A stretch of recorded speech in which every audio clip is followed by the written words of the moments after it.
Imagine this. You own a huge piece of land, a quiet sanctuary you've cherished for years. You love the peace, the nature, the sheer space of it all. Then one day, you hear the distant rumble of construction. You don't think much of it at first.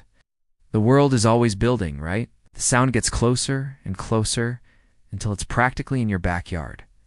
That's exactly what happened to one landowner, and their story is a masterclass in how to handle a nightmare situation with grace and intelligence. Our story begins with this landowner.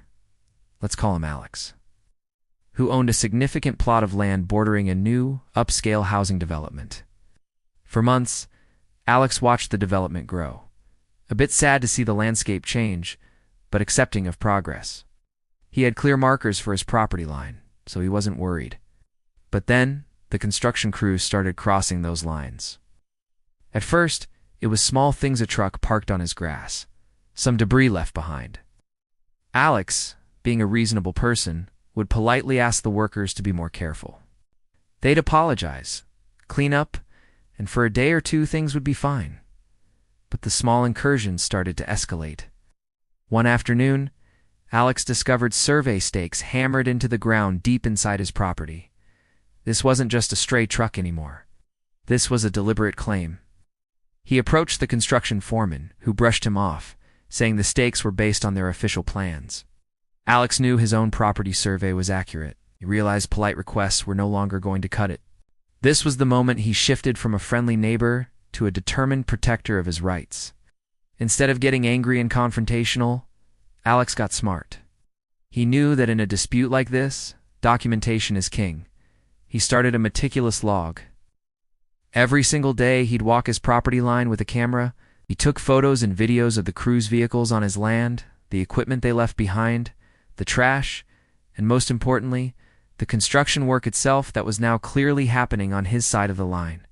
He dated and time-stamped every photo and video. He also installed several high-quality security cameras with a clear view of the disputed area.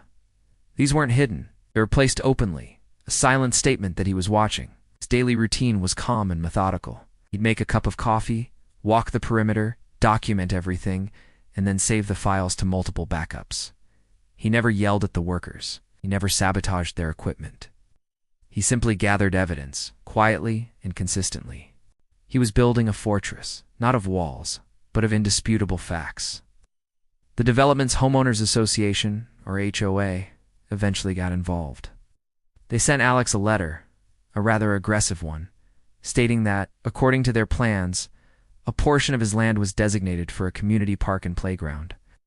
They accused him of obstructing their rightful development and even threatened legal action if he interfered. This letter was the final piece of the puzzle. Alex now had written proof of their intentions. He had their threats on their letterhead. With his mountain of evidence, photos, videos, his daily log, and the HOA's own letter, Alex contacted a lawyer who specialized in real estate and property law. He laid everything out on the table. The lawyer was impressed. Often these cases are a messy he said, she said situation. But Alex had built an airtight case. There was no ambiguity, no room for doubt. The evidence was overwhelming. The lawyer's first step was to send a formal cease and desist letter to the HOA and the development company. The letter was firm and detailed, referencing specific dates and incidents backed by Alex's documentation. It demanded an immediate halt to all activity on his property and the removal of all their equipment and materials. The response from the HOA was dismissive. They essentially laughed it off, confident in their own surveyors and their team of expensive lawyers. They believed they could bully Alex into submission. They had no idea who they were dealing with, so the case went to court. During the legal proceedings, the HOA's legal team tried to paint Alex as a disgruntled neighbor, someone trying to extort money from the new community. They presented their own surveys and plans, arguing they had every right to the land. But then came Alex's turn. His lawyer presented the evidence, piece by methodical piece. They played the daily video logs, showing the steady encroachment. They displayed the time-stamped photos of trucks, equipment, and workers deep inside Alex's property line. They showed the security camera footage, which ran 24/7. The judge saw a clear, undeniable pattern of trespassing. The most powerful moment came when Alex's lawyer presented the HOA's own threatening letter right after showing video evidence of them building on the very land they were trying to claim. It showed premeditation. The HOA's case crumbled. Her claims looked ridiculous in the face of such solid proof. The judge ruled decisively in Alex's favor. The ruling was comprehensive. The HOA and the development company were ordered to immediately remove everything they had built on his land. This included tearing up the foundations for the park and playground they had already started. They had to restore the land to its original condition at their own expense. And they had to pay all of Alex's legal fees. It was a total and complete victory. But the story doesn't end there. Here's where Alex's brilliant strategy truly shines. The community was now in a bind. The residents had been promised a park and a playground. The kids were excited, the parents were expecting it. Now there was just a torn-up patch of dirt where their park was supposed to be. The HOA was humiliated, and the residents were angry with them for messing it up so badly. The developer's reputation was tarnished.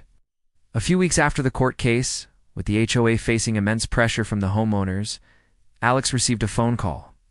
It was the president of the HOA, his tone now dramatically different. He was apologetic, humbled, and desperate. He asked if there was any way they could still use the land for the park. He explained the difficult position they were in. Alex listened calmly. He could have said no. He could have enjoyed his victory and told them to figure it out themselves. He had every right to. But he saw an opportunity not for revenge, but for a solution. He told the HOA president he was willing to discuss it. They met, and Alex laid out his proposal. It was simple, and it was genius. He would not sell them the land. He would retain full ownership. However, he was willing to lease it to the HOA.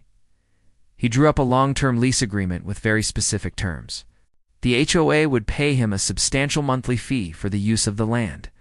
They would be responsible for all maintenance, insurance, and liabilities associated with the park.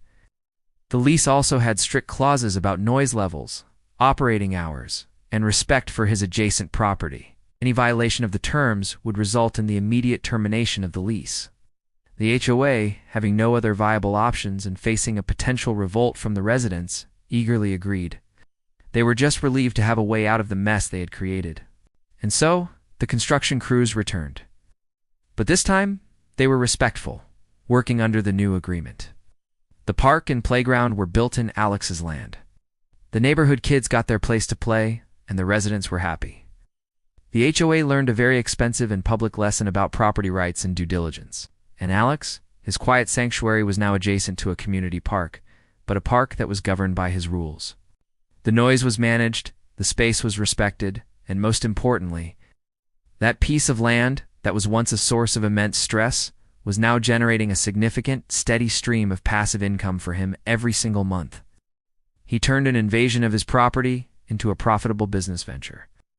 This story is a powerful reminder that when you're in the right, you don't always have to be the loudest person in the room. Calm, methodical documentation can be far more powerful than angry words. Alex didn't just win a fight. He transformed a problem into an opportunity, securing his peace and his financial future, all while teaching an entire community a valuable lesson. It's a true masterstroke of strategy.